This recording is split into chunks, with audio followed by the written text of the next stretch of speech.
দীর্ঘ সুপরিকল্পিত ভবিষ্যতে বাংলার এই গ্রাম ঘুরে দেখার ইচ্ছা প্রবল। তো সেই ইচ্ছার জন্যই আমি পৌঁছালাম এই গ্রামে। আমি এখন পৌঁছালাম ছাপা বলে একটা গ্রামে, যেটা দেগঙ্গা 2 নম্বর গ্রাম পঞ্চায়েতের অন্তর্গত এবং দেগঙ্গা ব্লকের অন্তর্গত একটা গ্রাম ছাপা, যেটা খুব ছোট্ট একটা গ্রাম। এবং এই গ্রামের যে সৌন্দর্য, এখানকার যে ঐতিহ্য বা কৃষিকাজ বা এখানকার স্কুলিং ব্যবস্থা কী আছে, হেলথ কী আছে, সেগুলো আমি আপনাদেরকে দেখানোর চেষ্টা করবো এই ভিডিওতে।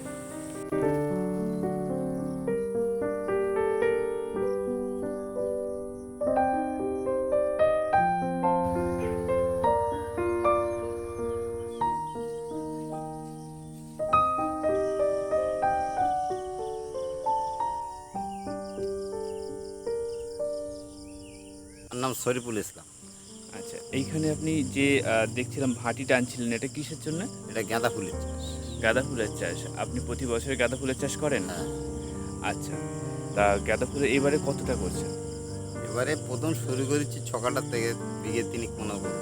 বিঘে তিনেক মতো করবেন, মানে এটা কি যেহেতু আপনি একই সঙ্গে শুরু করেননি, না, এমনি পরপরই। পরপরই হবে, তার মানে ফুল এরকম উঠতে থাকবে, আবার গাছ মানে হ্যাঁ। যেগুলো আগে করেছিলেন সেগুলো মরে যাবে, আবার হ্যাঁ, যেগুলো লাস্টে করেছিলেন সেগুলো উঠতে থাকবে, মানে অনেক দিন ধরে চলতে থাকবে বিষয়টা, তাই তো? অনেকদিন বলতে এখন মোটামুটি হচ্ছে সেই মাঘ মাস পর্যন্ত চলবে, 6 মাস মতন থাকবে। 6 মাস মতো এখান থেকে আপনি এ করেন, তার মানে ডিসেম্বর জানুয়ারি এসবগুলো পেয়ে যাচ্ছে। আচ্ছা, তা মোটামুটি গত বছরে আপনি চাষ করেছিলেন, হ্যাঁ, কেমন প্রফিট কেমন হলো? খুব ভালো হয়েছে। ভালো হয়েছিল না? আচ্ছা।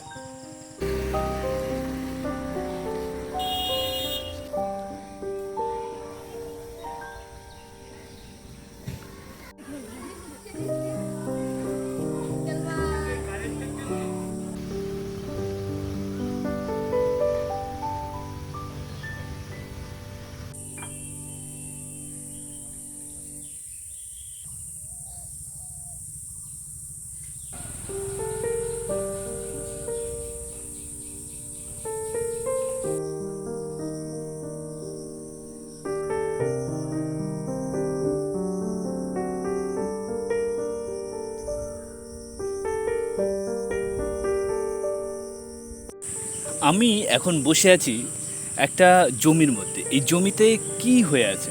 এগুলো এগুলো হচ্ছে হলুদ গাছ। হ্যাঁ, হলুদ গাছের যে উপরের অংশ, এটা মাটির উপরের অংশ, একটি গোড়ায় নিচে এর মধ্যেই কিন্তু হলুদ চাষ হয়। আরেকটা কথা বলি, এই যে কি হলুদ কিন্তু যদি মাটির মধ্যে কিন্তু দীর্ঘদিন পর্যন্ত ভালো থাকে। আমরা হলুদের ব্যবহার আমাদের জীবনে ভীষণ দরকার, বিশেষ করে সবজিতে বা রান্নাতে। এটা আমাদেরকে কি হয়, একটা অ্যান্টিসেপটিকের মতো কাজ করে। যেমন মনে করুন যে কোনো একটা প্রাণী বা আমরা যদি তার কেটে যায় বা কোনো কিছু হয়ে যায়, সেইখানে কিন্তু সবথেকে আগে যে প্রাইমারি অ্যান্টিসেপটিক হিসেবে হলুদ ব্যবহার করে থাকি। এই হলুদটা ঠিক দেখতে এমন এমন এমন সাইজের হয়, আর হলুদটা ওটাকে কিন্তু শুকিয়ে তারপরে প্রসেসিং করে গুঁড়ো করে তবে কিন্তু আমরা হলুদের যে গুঁড়ো সেটা কিন্তু বাজারে কিনতে পাই। তো এখানে অনেকটা জায়গা জুড়ে কিন্তু হলুদ চাষ হয়ে রয়েছে।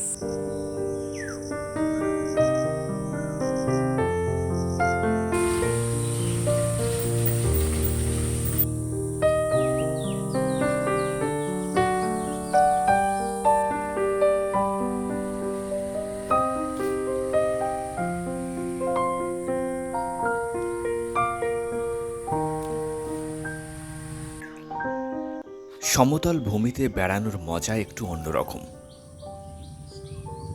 এখানে গাছগাছালির অবস্থান, আকৃতি আর প্রকারভেদ জায়গাটির দৃশ্য বদলে দেয়। ঠিক তেমনিভাবে এই জায়গাটির গুরুত্ব বদলে দিয়েছে। সারিবদ্ধভাবে দাঁড়িয়ে আছে নারকেল গাছ, তার একটু দূরে লম্বু গাছের মাথা হাওয়ার তালে তালে দুলছে।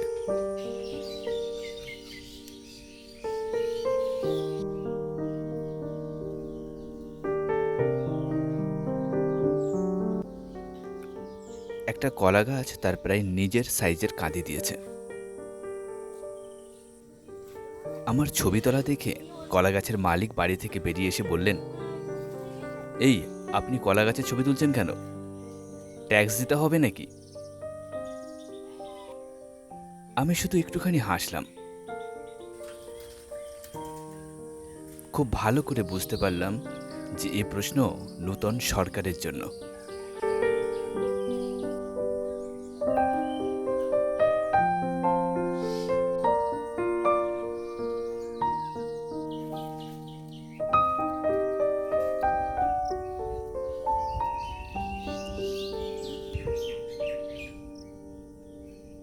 শহর বলুন বা গ্রাম, প্লাস্টিক সর্বত্রে। আপনি এই গ্রামের মধ্যেও এত সুন্দর পরিবেশ, এত সুন্দর একটা জায়গা, কিন্তু দেখুন এই দিকটা যদি একটু ভালো করে দেখেন, এখানে কিন্তু প্রচুর প্লাস্টিক জমে আছে। প্লাস্টিক এর যে মাইক্রো অণুগুলো, সেটা কিন্তু দীর্ঘদিন পর্যন্ত নষ্ট হয় না, এটা কিন্তু পচে না। 50 বছর 80 বছর এইভাবে থাকে। তো এইগুলো একটু আমাদেরকে দেখা উচিত।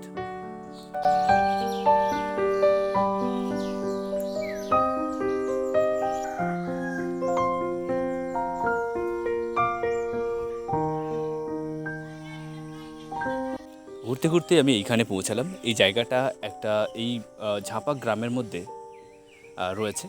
তো এটা একটা সুপুরি গাছের বাগান। তো সারিবদ্ধভাবে বসানো আছে খুব সুন্দরভাবে, একটার সঙ্গে আর একটা ডিস্টেন্স পুরো একদম সেম, কোনো অগোছালো নেই। আর জায়গাটা একদম পুরো ছায়া করে রেখেছে। এই জায়গাটা এত সুন্দর লাগছে যে বলে বোঝানো যাবে না, কত মনোরম জায়গা।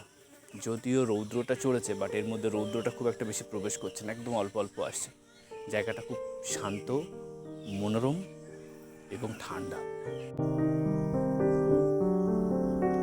আচ্ছা, এটা কি মানে এর মধ্যে কি অনেক চারা মরেও যাবে নাকি? হ্যাঁ, মরে যায় তো। এই যারা ভাই একটা মরে গেছে। বসিয়েছেন? এই একটা মরে গেছে। আচ্ছা, এটা মরে গেছে, ওই জন্য ওই একটা মরে ডিসটেন্স গেছে। তৈরি হয়ে গেছে। তাই এটা প্রথম রাউন্ডে ঘন পাঠাচ্ছে। আচ্ছা, এবারে দেখা যাচ্ছে এই লাইনে 10টা মরে গেল, হুম, তাতে কোনো অসুবিধা হয় না। হ্যাঁ। গাছটা বড় হয়ে যায়, অ্যাডজাস্ট ঢেকে দেয়। হ্যাঁ, এবার প্লাস চারা থাকলে হ্যাঁ। আবার দেখা যাচ্ছে কিন্তু একটা তুললে এখানে একটা বসানো হয়।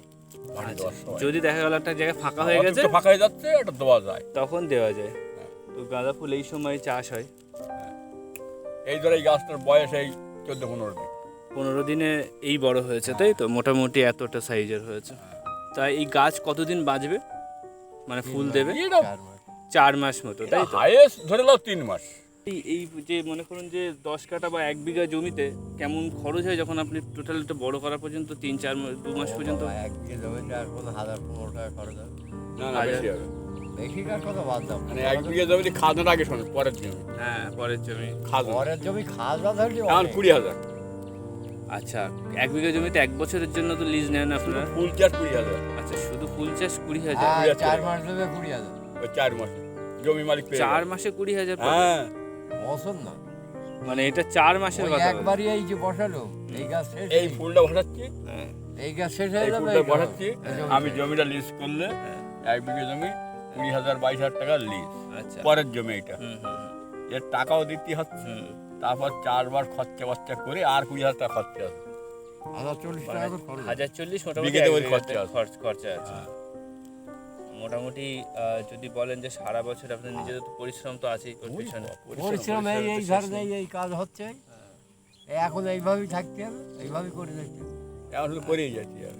তো পরিশ্রমটা যদি আপনি বাদও দেন, মানে মোটামুটি একটা মানুষের একটা রোজ গান্ডা আছে, মোটামুটি মনে করুন যে সারাদিনে যদি পরিশ্রম করে তাহলে 800-900 টাকা হওয়া উচিত। ঠিক আছে? আমাদেরকে 500 সারাদিন টাকা ওই ধরুন। আমাদেরকে সারাদিন না, আমাদের এখানে 8টা থেকে 7:30 থেকে হ্যাঁ, ওই 12টা 12টা পর্যন্ত থাকে। কত টাকা মানে ওরা এনে? 400 450 450। 500। আপনার বিকালেও খাটেন মাঝে মধ্যে? আচ্ছা, এবার বিকেলে গেলি তারা থেকে আসে, হুম। আবার 200 দিতে হয়। পরের লোকের কথা বলছি, আচ্ছা, আর ঘরের লোকে তো রোজের আর কি, ঘরের লোকের কাছ হ্যাঁ। থেকে ওদের কথা কি বলবে? এর থেকে রোজ বসেই যাচ্ছে, এর সাথে তো বসে যাচ্ছে।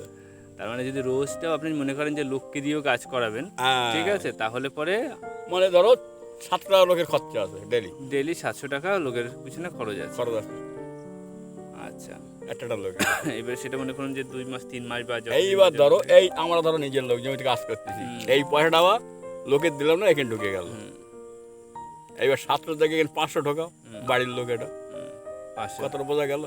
200 বাদ দাও। কি করতে আসছি যাতে তাহলে মনে করুন যে মাসে আপনার 15,000 টাকা এর পেছনে শুধু লোকজনের পেছনে হ্যাঁ, খরচ আছে। খরচা আছে, খরচা আছে। তাহলে ওখানে আপনি 20,000 ধরলেন, 40,000 ধরলেন, আর এখানে 15,000 মানে 30,000 টোটাল মনে করুন 2 মাসে 60,000 টাকার মতো খরচ আসবে। হ্যাঁ, বিঘে প্রতি 60,000 মতো খরচা আছে। 60-70,000 70,000 টাকা ধরে নিতে হবে, এর নিচে যাবে না। এইও তো আবার বেচা কেনার উপরে নির্ভর, বেচা কেনার উপরে নির্ভর।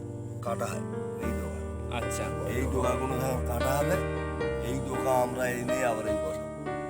আচ্ছা, এই তো টোকা কেটে বসলে আবার বলা হবে। আবার এই ডোকা কেটে সব বসেন এই এরকম অনেকটা কলম টাইপের বলতে পারেন। হ্যাঁ। এই টোকার ডারে বসাবে, কেটে বসাবো। হুম। এবার এই ডোকা কেটে বসকে আমাদের এই এই গাছ এবারে এই সব এইরকম বড় সব ছাড় হবে। আচ্ছা। তার থেকে আমরা ফুল তুলবো। আমরা বলো দানা করতে পারবো না, আমরা দানার চারা করতে পারবো আচ্ছা না। আমাদের এখানে হবে না। ও লোক আছে আলাদা। এই আমরা করতে পারবো কেরাম, এই গাছটা বসকিস তো, এই গাছটা কম 10 বিঘে লাইন যাবে। এই ধরো 3 কাঠা জমি তো, হ্যাঁ। এই চারাটা 10 বিঘে করা এই যে মানে ডোকাগুলো হয়েছে এটা ভেঙে ভেঙে 10 বিঘে করা অনেক। যাবে। 10 বিঘা করা যাবে। আচ্ছা এটা এই কাঠ দিয়ে আবার টোকা ছাড়বে। ওই যেমন প্রথম এটা ফেলা যে হয়েছে। চারাটা হয় প্রথম যে ওরা তো আর ডোকা কাটে না, না ওরা প্রথম যেখানে আমরা হাবড়ার থেকে ডোকা নিয়ে আসি, তখন প্রথম ওখান থেকে ধরো চারা হয়, দানা ফেলে ওরা চারা করে, চারা করে এইরকম সাইজের চারা হয়ে যাবে, ওরা সব তুলে সব খেতে বসতে দেবে, হুম, বিঘে কি বিঘে জমি খেতে বসতে দেবে। এবার বসকে দেওয়ার পরে এবার ওর থেকে যে ডোকা বেরোবে সেই ডোকা আমরা আনবো, এনে আমরা বসাবো। আচ্ছা আমার একটা ছোটবেলার অভিজ্ঞতা আছে। মনে করেন আমরা যখন স্বাধীনতার সময় সব ফুল তুলতে যেতাম, ঠিক আছে, তা মোটামুটি আমরা তখন তো আর এরকম আলাদাভাবে কিনতে আমরা যেতাম না। স্কুল থেকে হয়তো বলতো যে তোমরা একটু মালিককে বলে টলে কিছু একটা ম্যানেজ করে নিয়ে আসো, তো সবাই দিত। তো আমরা ছোট ছোট মালা গাঁথতাম। কীরকম, ওই ফুলের যখন পাপড়িটা ছিঁড়লাম তখন ওখানে একটা কালো মতো অংশ থাকে, ঠিক আছে, এরকম নখ দিয়ে তখন ছোট ছোট আঙুল নখ ওই দিয়ে। কালোটাই হচ্ছে দানা। হ্যাঁ আমি ওটাই বলছিলাম যে কারোটা জানো কালোটাই ওটাই কি মানে বড় হলে বা পরিপক্ক হলে দানা। তখনই ওটা দিয়ে পেকে একদম তখন ওটা দিই। পুরো ঝেপসে যাবে, হ্যাঁ। এখন ও ফুল আমাদের আর চলবে না, হ্যাঁ মার্কেটে আর চলবে চলবে না।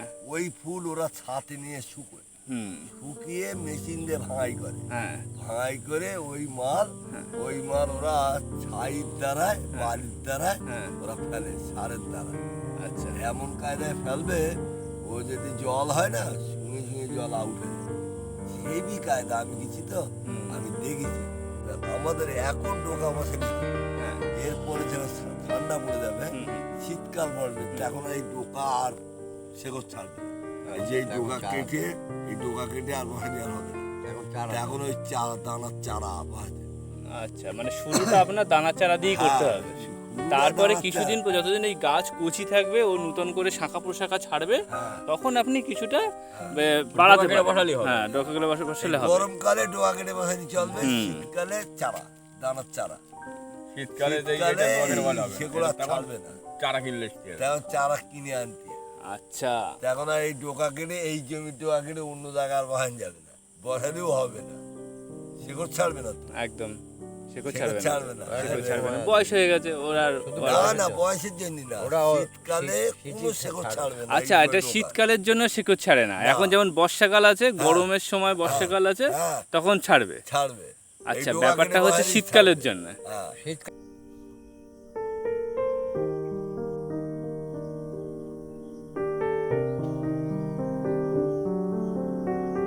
এই কলা গাছটা প্রথম চার্জ দিতে হবে ট্রাক্টর দিয়ে, আচ্ছা চার্জ দিয়ে ওদের দানা সার মারতে হবে, হ্যাঁ দরকার হলে সেচে দিতে হবে, হ্যাঁ। শুকনো মাঠে এলি হ্যাঁ সেচে দিলি, তারপরে জোহে গেলি ওটার এবার এই গাছ এনে বসাবে, চারা আচ্ছা চারা চারা এনে এনে বসাতে বসাতে হবে। হবে। বসাতে হবে। এইবার ওই শাঁসা মেরে গাছটা তৈরি হয়ে গেল, হ্যাঁ এত বড় হয়ে গেল, মানে এইরকম হলে আবার ভাঁটি মারতে হবে। আচ্ছা আর অনেকে আবার বড় করেও ভাঁটি বড় করে, করে ফাটি দেয়। অনেকে হ্যাঁ ওই বিঘি ছাঁচে বড় করে ভাঁটি দেয়।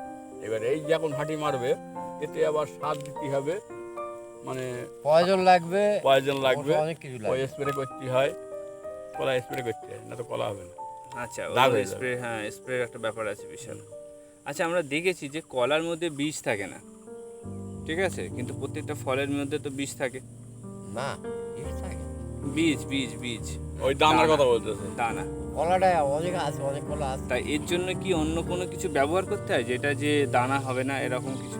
ওটা জাতের উপর নির্ভর। জাতের উপরে। এবার মনে করুন যে ফলের বীজ হয় না, ঠিক আছে, তাহলে তার এই যে চারাটা কি করে পাচ্ছে? এই চারাটা যে এই এই চারা ওই এই এই এই যে এই যে এই চাষটার কথা বলছি আমি, হ্যাঁ, এই চাষটা নাকি ওই যে চারা যেটা কিনে নিয়ে আসে বলে দানার চারা। আচ্ছা, দানাটা কোথা থেকে কি করে আমি তো সেটা ভেবে পাইনি। ওটা আমরা বলছি। ওটা আমরা বলতে পারবো না। কারণ কথা ওই সাইফুল এনে বসে গেল, হুম, এই রশিদ ছেলে, হুম, একদম সে 2 পাতা পানা ফুল গাছ পানা, আচ্ছা, 2 পাতা পানা ফুল গাছ পানা। হুম, টুকুরি গাছ, টুকুরি বাগানটা, ও বড়। এই ঠিক এই এর চড়া চড়া পাতা, 2 পাতা 3 পাতা পানা পাতা এর চড়া চড়া বসে গেছে। আচ্ছা, এবার আমি বলি আর সাইফুল কি ফুল গাছ না কি? ওদের যখন হবে তখন থেকে ওটা হচ্ছে কথাটা ভালো করে বলবে। আচ্ছা। দানাটা কোথা থেকে কি আবিষ্কার ওই করেছে চারাটা আমরা কোথা থেকে বলছি। আবিষ্কার করে কি হয়েছে বলতে পারবো না। এখন দেখি যে আস্তে আস্তে বড় হচ্ছে, কলা গাছের মধ্যে পাতা ছেড়তেছে। হুম, আমি বলি, "তাহলে কলা হবে তো, তোদের কলা গাছই তো।" ওটা আচ্ছা। দানারই চারা বলে, একদম দানা সুতো থেকেই সুতো। চারা হচ্ছে। আবার কিন্তু একদম আবার এর সুতো সেই সুতো বড়। চারার ফল কিন্তু দানা ছাড়া, দানাটা। তাহলে কিভাবে হচ্ছে? ওইটা হচ্ছে কথা। এইবার এই কলাটা, এই কলা তুমি দানা পাবে না। এই কলাটা, হ্যাঁ, এই আমি যে ওটাই ছোট দেখেছি। গাছ, তুমি দানা পাবে কোনটায় আমি বলি শোনো, দানা কোনটায় পাবেন? বাগদা কলা যখন বয়স হয়ে যাবে, হুম, প্রথম থেকে দানা নেই।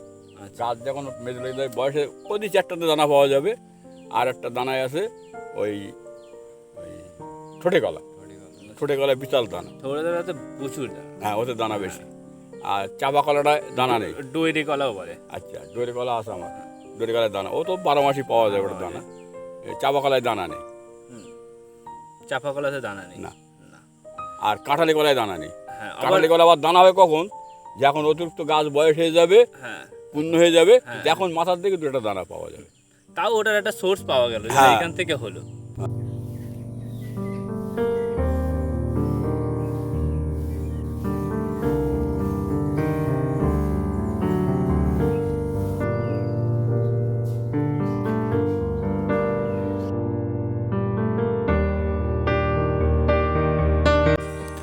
পুকুরের এমন একটা ঘাট দেখলেই না বসে পড়তে ইচ্ছা করে। এই যে এটা একটা বাঁশের ঘাট আছে, বাঁশের ঘাট। এই যে এই রোডটা দেখে আমি তো পুরো ভয় পেয়ে গেছিলাম, এটা উপরের দিকে একটু ভাঙা আছে, ওই কারণে এই দিকটা করে এসে বসলাম।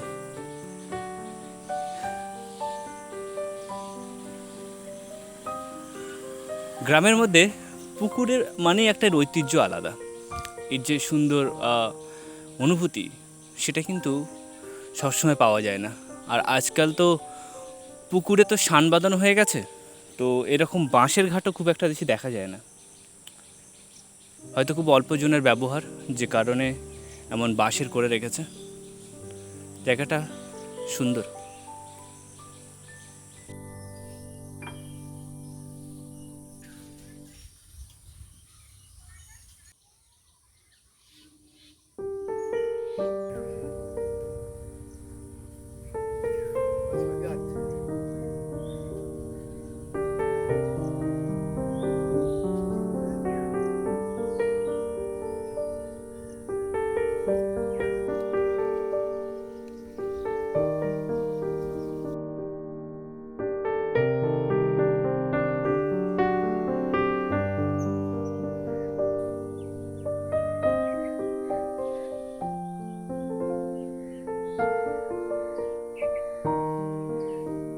আমি বসে আছি ঝাঁপার ঠিক 4টে পুকুরের মাঝখানে।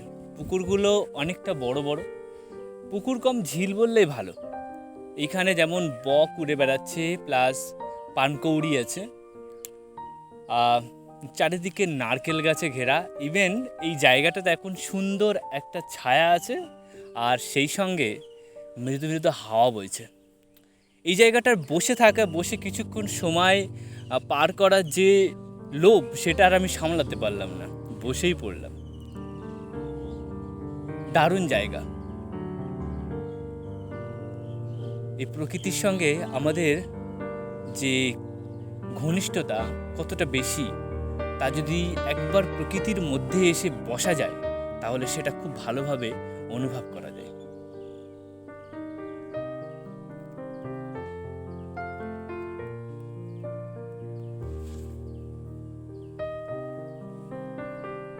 ওই দেখো একটা বক উড়ে যাচ্ছে, ওইদিকে আছে আর একটা বক। এই বকের যে পিঠটা অনেকটা ব্রাউন টাইপের। বকের নানা রকমের প্রজাতি আছে, যেমন এটাকে আমরা ইংলিশে ক্রেন বলি।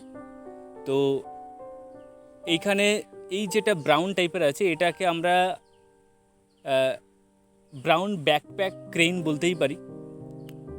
আরেকটা বক দেখলাম যে পুরোপুরি সাদা, পুরোপুরি সাদা, তার গায়ে কোনো রং নেই। তো এটা নর্মাল আমরা ক্রেন হিসেবে ধরলাম। আরেকটা বক আমি দেখেছিলাম একটু আগে ওইখানে, সেটা হচ্ছে শুধুমাত্র মাথাটা ব্রাউন আর বাদ বাকি সব পুরো হোয়াইট, সাদা।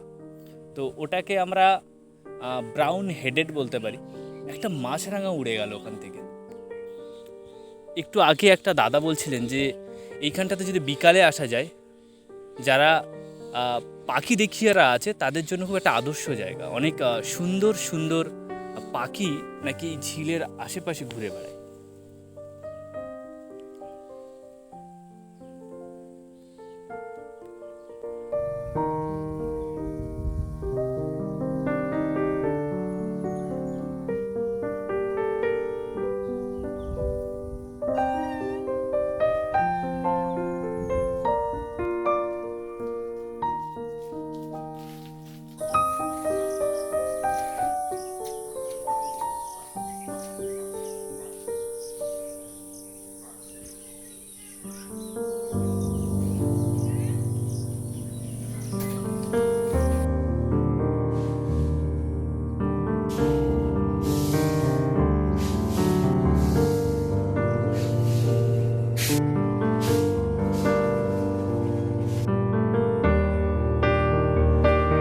ছোটবেলার একটা কথা খুব মনে পড়ে গেল।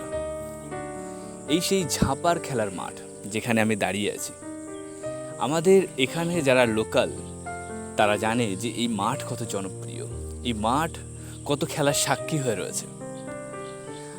ছোটবেলাতে যখন শুনতাম যে আজকে ঝাঁপার মাঠে খেলা আছে, তাও যদি হবার হয় দিবারাত্রি, তাহলে তোর কোনো কথাই নেই। হাজারো দর্শকের সামনে এইখানে খেলা অনুষ্ঠিত হয়, খুব আকর্ষণীয় আকর্ষণীয় পুরস্কার থাকে। এই ঝাঁপার মাঠেরই খেলা দেখে মনে হয়েছিল যে আমরা ফুটবলার হব। দল বেঁধে প্র্যাকটিস করতে শুরু করেছিলাম, কিন্তু আর আগে কন্টিনিউ করা হয়নি। আমাদের প্রত্যেকটা কাজের এটাই প্রবলেম, যখন আমরা কোনো কিছু শুরু করি, যে উদ্যমে শুরু করি, আর সেটা কন্টিনিউ করতে গিয়ে সেই উদ্যমটা থাকে না। তো যে কোনো জিনিস শুরু তো করা খুব সহজ, আর সেটাকে কন্টিনিউ করা প্রচুর কষ্ট, প্রচুর বাধা, প্রচুর বিপত্তি, প্রচুর প্রবলেমস সামনে আসে। একটা একটা করে যদি আমরা ওভারকাম করতে পারি, তাহলেই কিন্তু আমরা পরবর্তী কাজটাকে আরও ইমপ্রুভ করতে পারবো, আর একটু ভালো জায়গায় নিয়ে যেতে পারবো।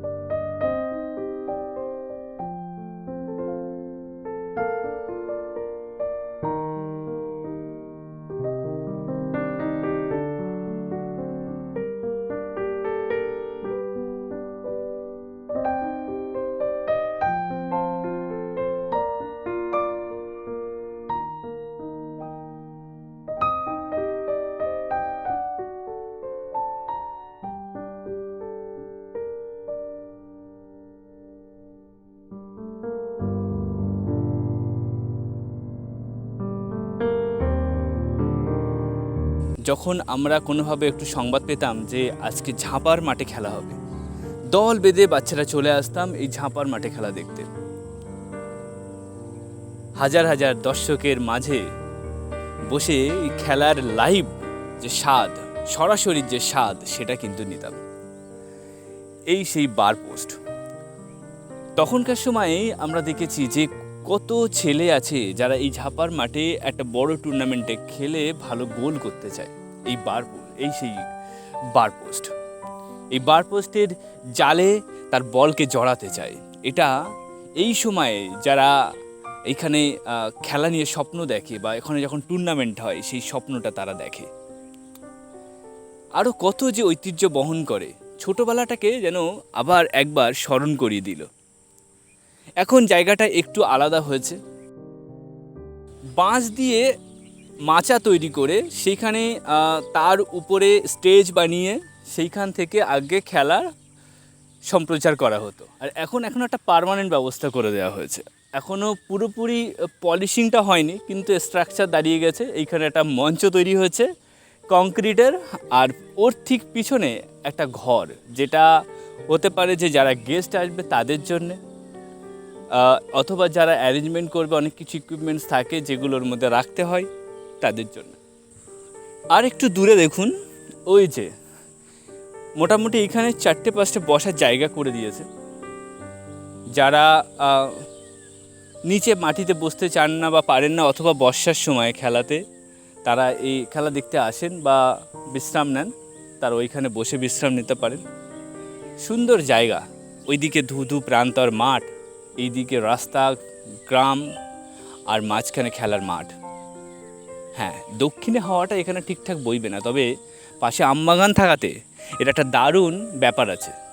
এই জায়গাটা অনেক ঠান্ডা থাকে।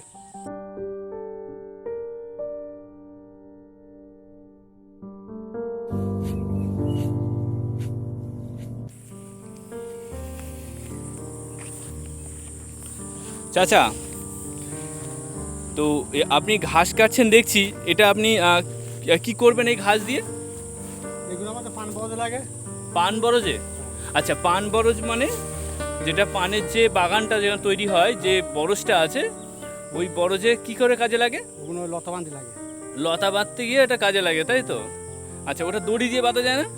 দড়ি দিয়ে বাঁধা যাবে না, ওটা এই ঘাস দিয়েই বাঁধতে হবে।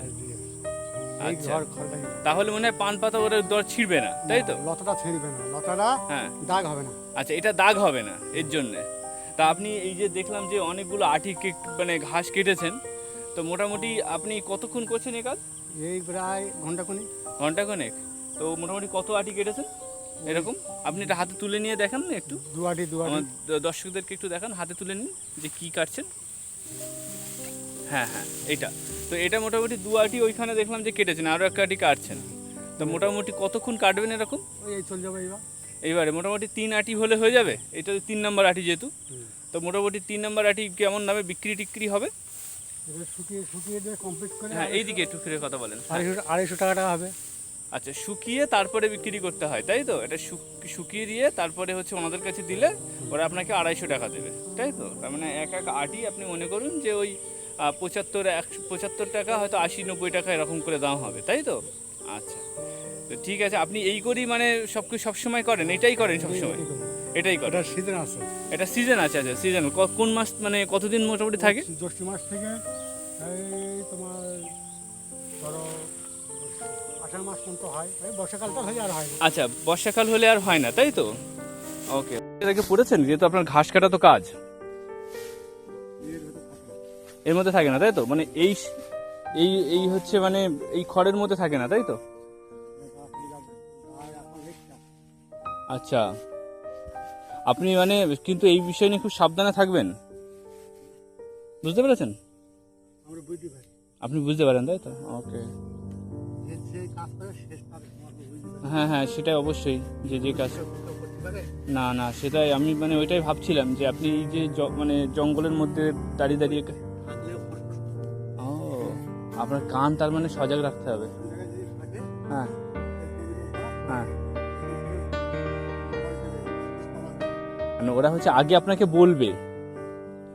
বলবে যে আমরা এখানে আছি। এবারে আপনি যদি বুঝে নিতে পারেন তা হলো, ঠিক আছে?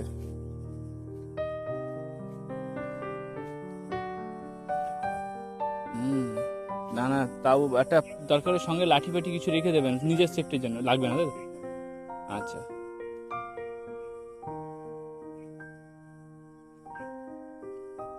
না অবশ্যই, আমি এই জিনিসটা ভেবে ভাবলাম যে কাজটা একটু রিস্ক আছে, একটু রিস্ক আছে। হুম হুম হুম হুম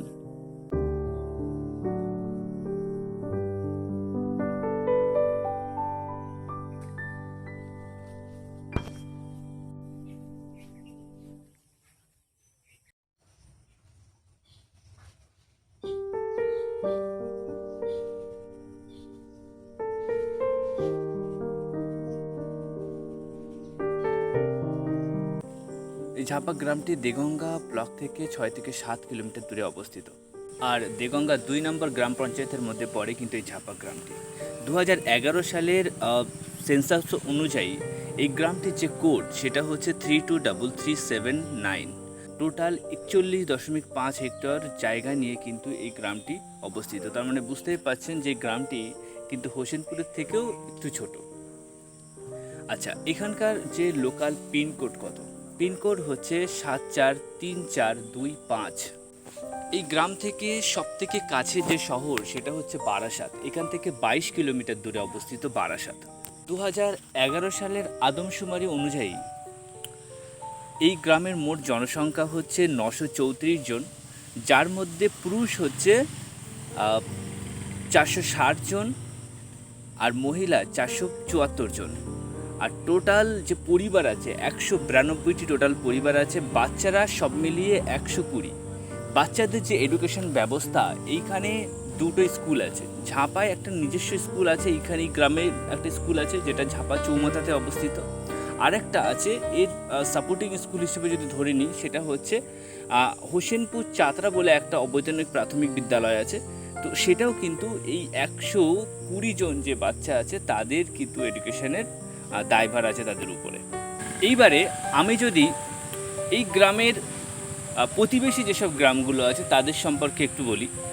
এই গ্রামের যেমন পূর্ব দিকে আছে আমিনপুর, এটার উত্তর দিকে আছে কালিয়ানি, আর যদি পশ্চিম দিকে যাই তাহলে হবে হোসেনপুর, দক্ষিণ দিকে খোর্দ। এইবারে আসি পাবলিক ট্রান্সপোর্ট। এখানকার যাতায়াত ব্যবস্থা কীরকম?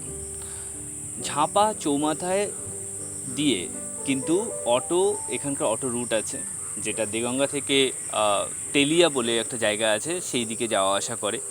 এর মাঝখানে দুটো জায়গায় কানেক্ট করে, একটা হচ্ছে দেগঙ্গা বাজার বা কার্তিকপুর, যেখানে আপনি টাকি রোডে উঠে ওইখান থেকে বাসে নানা দিকে চলে যাওয়া যায়। আচ্ছা, দ্বিতীয় হচ্ছে লেবুতলা স্টেশন। লেবুতলা স্টেশনে যদি ওঠেন ওখান থেকেও নানা দিকে চলে যাওয়া যায় ট্রেন পথ ব্যবহার করে। তো এখানকার যোগাযোগ ব্যবস্থা কিন্তু অনেকটাই উন্নত বিগত দিনে যেসব গ্রামগুলো নিয়ে করেছি তাদের তুলনায়। আসি ব্যাংকিং সিস্টেমে। ব্যাংকিং সিস্টেম কোনো জায়গার অগ্রগতির জন্য সবসময় গুরুত্বপূর্ণ ভূমিকা পালন করে। যেমন ধরুন দেগঙ্গাতে আছে একটা জাতীয় স্তরের ব্যাংক, আর তার আরও একটা আছে কাছে, সেটা হচ্ছে পদ্মপুকুর, সেখানেও আরেকটা জাতীয় স্তরের ব্যাংক আছে। সুতরাং এইখানে জাতীয় স্তরের যে ব্যাংক বা সরকারি ব্যাংক কিন্তু পরপর দুটো আছে। এবং এছাড়াও আপনি মনে করুন কার্তিকপুরে কিছু প্রাইভেট ব্যাংক আছে, এইদিকে দেগঙ্গাতে আরও দুটো প্রাইভেট ব্যাংক আছে। তো এইগুলো তো আছেই, যেগুলো এই এলাকার যে ইকোনমির যে ডেভেলপমেন্ট সেটা কিন্তু অনেকটাই এর সঙ্গে জড়িত। সেখানকার থেকে মনে করুন যে ক্রেডিট নেওয়া, সেখানে টাকা গচ্ছিত জমা রাখা, নানা রকম প্রকল্পগুলোকে কাজে লাগিয়ে সেখান থেকে নানা রকমভাবে মানুষের যে অগ্রগতি সেটা কিন্তু এখানে চলমান। ফ্যাসিলিটি যেটা মৌলিক অধিকারগুলোর মধ্যে একটা আছে, যেমন শিক্ষা ব্যবস্থা আর হেলথ ফেসিলিটি। হেলথ ফেসিলিটি বলতে এইখান থেকে কিন্তু যথেষ্ট কাছেই আছে বিশ্বনাথপুর গ্রামীণ হসপিটাল। বিশ্বনাথপুর গ্রামীণ হসপিটাল হচ্ছে এখান থেকে পুরো 2 কিলোমিটারের মধ্যে। তো যেখানে অনেক মানুষ প্রাথমিকভাবে সাহায্য পেয়ে যায়। এবং একটা হেলথ সেন্টার আছে যেটা কালিয়ানিতে অবস্থিত। প্রসূতি বিভাগ বা অন্যান্য যেসব বিভাগের সমস্ত হেলথের যে অ্যাক্টিভিটিসগুলো সেটা সেখান থেকে অর্গানাইজ হয়। আচ্ছা, আর একটা এইবারে হসপিটালের কথা বলতে গেলে এইখানকার যে জেলা সদর হসপিটাল সেটা কিন্তু বারাসাত জেলা সদর হসপিটাল, এখান থেকে 22 কিলোমিটার দূরে। তো যোগাযোগ ব্যবস্থাও অনেকটাই ডেভেলপ আগের যে গ্রামগুলো করেছি তাদের তুলনায়। এই ডকুমেন্টারি ফিল্মটা যদি ভালো লেগে থাকে তাহলে লাইক, কমেন্ট ও শেয়ার করুন এবং সাবস্ক্রাইব করে পাশে থাকার জন্য অনুরোধ রইল। আবার দেখা হবে অন্য কোনো গ্রামে। আজ তাহলে আসি, ভালো থেকো বন্ধুরা।